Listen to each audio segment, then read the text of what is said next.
नमस्कार, सेहत से जुड़े हमारे खास कार्यक्रम हेल्थ गुरु में स्वागत है आप सभी का। मैं हूं आपके साथ ज्योति सिंह। आज की तारीख में खूबसूरत दिखना हमें लगता है सभी चाहते हैं, लेकिन शरीर पर कई बार अनचाहे बालों से लोग परेशान होते हैं। ऐसे में शरीर पर अनचाहे बालों को हटाने के लिए तमाम तरह के उपायों को भी अपनाया जाता है। पैर, चेहरे समेत शरीर के कई अंगों में मौजूद बाल कई बार देखने में अच्छे नहीं लगते। लोग शरीर पर मौजूद अनचाहे बालों को हटाने के लिए, दागों को हटाने के लिए, पिंपल्स को हटाने के लिए लेजर तकनीक का सहारा लेते हैं। तो आज हम जानने की कोशिश करेंगे कि लेजर तकनीक वास्तव में है क्या इस प्रक्रिया से बालों से निजात पाया जा सकता है या फिर दाग धब्बों से छुटकारा पाया जा सकता है। तो चलिए शुरू करते हैं अपना खास कार्यक्रम हेल्थ गुरु।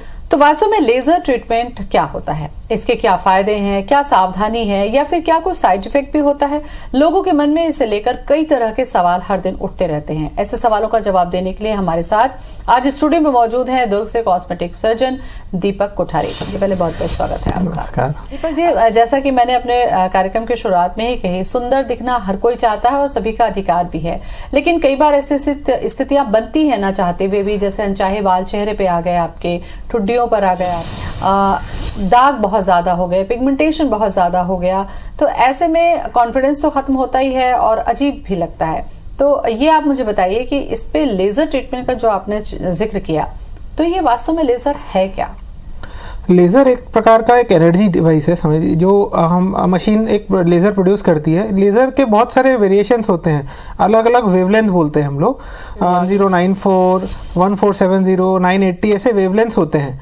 ये वेवलेंथ्स क्या करते हैं, ये शरीर के कुछ भागों को टारगेट करते हैं। कुछ वेवलेंथ्स शरीर के कुछ भाग ही ऑब्जॉर्व कर सकते हैं। जैसे बालों की बात करें तो जब हम लेज़र बालों पे देते हैं तो ये टारगेट बालों के जो फॉलिकल्स होते हैं जो डीप में, उनको करते हैं। दाग धब्बों की बात करें तो पिगमेंट, कुछ लेजर जो होते हैं जो ब्लड के पिगमेंट्स को, जो ब्लड के सेल्स होते हैं उनको टारगेट करते हैं। कुछ लेजर्स होते हैं जो कि जो गहरे दाग या जो ना पिगमेंटेशन बढ़ाते हैं, मेलानोसोम्स बोलते हैं उनको टारगेट करते हैं। तो लेजर का काम होता है लाइट स्पेसिफिक एमिशन, मतलब वो स्पेसिफिक लाइट उसी जगह पे जाके उन चीजों को टारगेट करेगी जिनको उनको करना है और बाकी चीजों को नुकसान नहीं पहुंचाएगी। जैसा कि डॉक्टर साहब आपने कहा कि लेजर अब इसके माध्यम से काम किया जाता है, तो जो लोग नहीं जानते उन्हें लगता है कि लेजर, इसका मतलब उसमें से कोई करंट जैसी चीजें निकलेगी या बहुत लाइट निकलेगी, स्किन को बर्न कर देगी।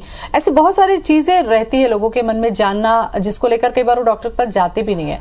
मुझे लगता है आपको ये बताना चाहिए कि लेजर वास्तव में कैसे काम करता है। हाँ, ये बहुत सारी मिथ्याएं हैं लेज़र के लिए कि एक मिथ्या है कि सारी चीज़ें ठीक हो सकती हैं और दूसरी मिथ्या है कि लेज़र बहुत नुकसान करता है, स्किन को बहुत डैमेज करता है। तो जैसा कि मैंने पहले भी बताया, लेज़र अगर हम किसी चीज़ के लिए यूज़ कर रहे हैं तो वो उसी चीज़ के लिए यूज़ होगा, वो बाकी चीज़ों में टारगेट करता ही नहीं है। अगर हम पिगमेंट के लिए लेज़र यूज़ कर रहे हैं तो वो पिगमेंट को ही टारगेट करेगा, वो शरीर के किसी और भाग को टारगेट नहीं करेगा। तो इसके ऐसे साइड इफ़ेक्ट बहुत कम है, बशर्ते ये है कि उसको ठीक से यूज़ करें। सही जगह पे सही लेज़र का यूज़ होना बहुत ज़रूरी है। जैसे बालों में हम करते हैं जब लेज़र को यूज़, तो हम जब वो बालों को टारगेट करता है, लेकिन अगर उसके साथ में करंट जैसा लगता है, एक एनर्जी दे रहे हैं, तो थोड़ा सा एक सेंसेशन होता है, बट वो पेनफुल सेंसेशन नहीं रहता है। उसमें कूलिंग करके वो सेंसेशन कम हो जाता है, ना वो स्किन को जलाता है, अगर हम सही मात्रा में एनर्जी दें। पर हाँ, ये जरूर है कि कोई भी मात्रा में अगर एनर्जी जितनी ज़रूरत है उससे ज़्यादा दी जाएगी तो वो बाकी चीज़ों को भी नुकसान पहुँचाएगा। लेजर का डॉक्टर साहब सबसे ज्यादा को लगता है आज के समय में सौंदर्यीकरण के लिए, यानी कि खूबसूरती के लिए किया जा रहा है।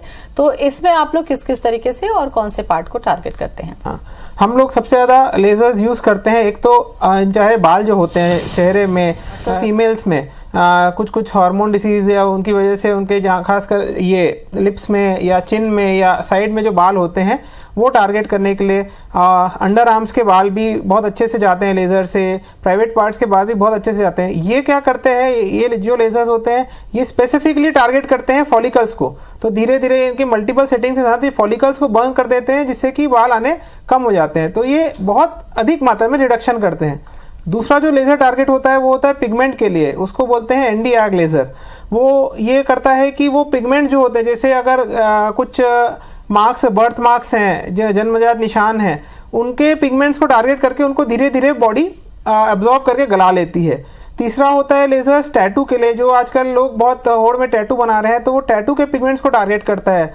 चौथा होता है लेज़र सुंदरता के लिए, जैसे एक्ने के जो निशान होते हैं, जो शरीर में गड्ढे हो जाते हैं, ओपन पोर्स बोलते हैं, साथ में पिगमेंटेशन, मेलाज्मा वगैरह जो बोलते हैं, उसमें ये लेज़र जो होता है ये स्किन के वाटर को टारगेट करता है जो, और एक लेयर ऑफ स्किन को रिमूव करता है। तो जो नया जो स्किन आता है वो बहुत फ्रेश स्किन आता है, और उसका इफेक्ट जो आता है एकदम रेजुनेटेड स्किन, मतलब ये एंटी एजिंग लेजर बोलते हैं इसको हम लोग एक्चुअली। डॉक्टर साहब, ये जो यूज होता है लेजर, जैसे कि मान लीजिए हेयर के लिए यूज होता है, तो क्या इससे ये एक बार में परमानेंट हो जाता है या फिर इसके लिए कई बार बहुत सारी सेटिंग की जरूरत पड़ती है? नहीं, हर एक लेजर में आपको सेटिंग की जरूरत पड़ेगी, कोई भी लेजर एक बार में कभी असर नहीं करेगा।